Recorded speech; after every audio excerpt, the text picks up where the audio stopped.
Himars strikes are the best. This one is on Russian troop concentration in the Krasnohorivka direction.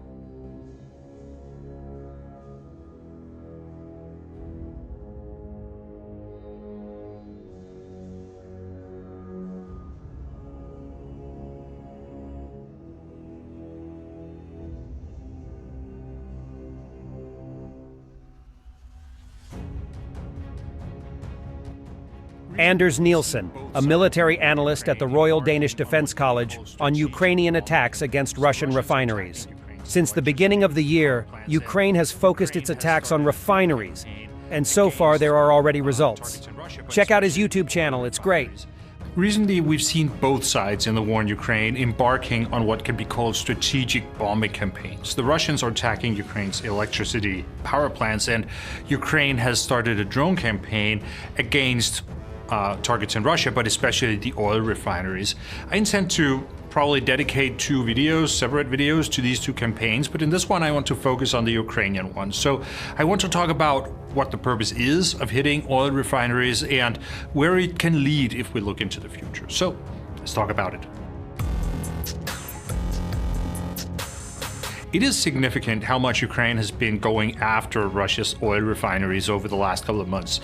It started around New Year, probably in January, that we saw the first drone strikes on oil refineries, and since then there have been many such attacks, and there are some signs that it is working. It appears that Russia's production of refined oil products is down by some 12 to 14%, and that there have also been indications that Russia is trying to stabilize their supplies of these products. So starting from the beginning of March, there has been an export ban on refined oil products, and there are some reports that Russia has also been trying to import some oil products from Belarus.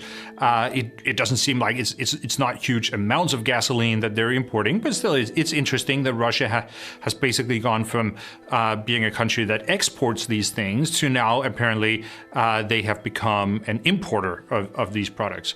Most recently, there have been some rumors that Russia has been asking Kazakhstan to save a kind of strategic reserve that Russia can use if they need to. And all this indicates that Ukraine does have some success in hitting these oil refineries and that it is impacting the Russian production. It's of course relevant to ask why on earth is Ukraine attacking oil refineries. Ukraine has a limited supply of these long-range attack drones that can make these attacks, and there are many other types of targets that one could imagine that it would be relevant to strike, maybe more military facilities. So what is it about oil refineries? What an oil refinery does is that it transforms crude oil into different kinds of refined oil products like gasoline, diesel, jet fuel, those sorts of things. So basically it turns crude oil into fuel that can actually be used by machines. And by hitting the oil refineries, Ukraine is creating a shortage of gasoline and other types of fuel in the Russian system.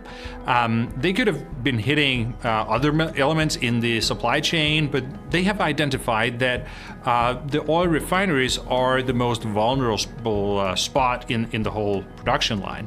And the reason for that is that an oil refinery is a very sort of technically very sophisticated installation. So if they can hit the oil refinery in the right place, then it can take a long time to repair that. So it can create some very long-lasting effects.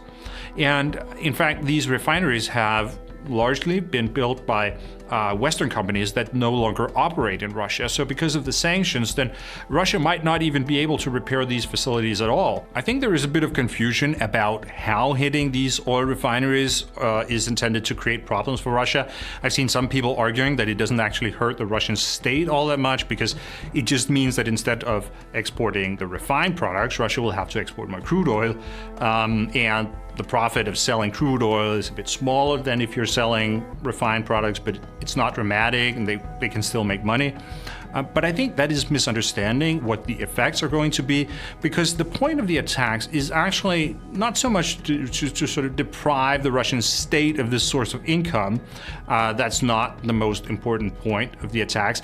Rather, the most important effect is that it creates a shortage of gasoline in the Russian society in general, that then the Russian government will have to make some very tough decisions about the distribution of the gasoline that they have.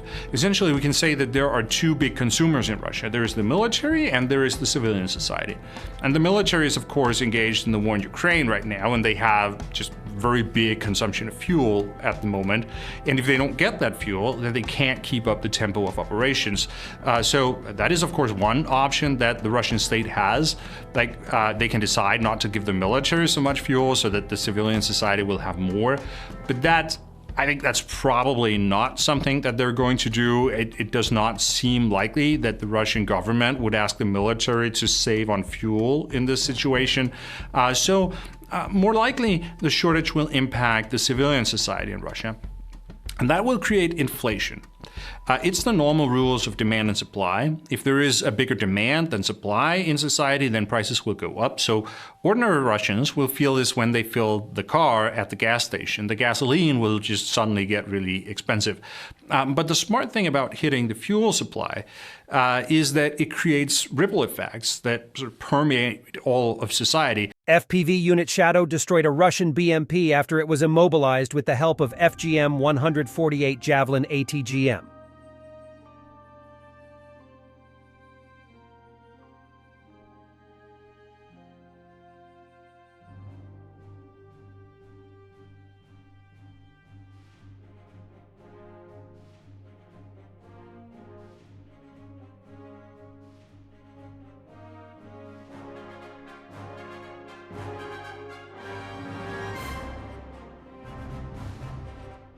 Instead of 1,000 words.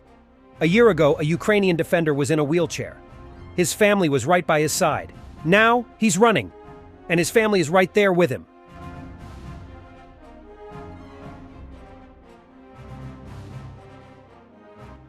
For the end, one of the most terrifying tornadoes we've ever seen. Southeastern Iowa.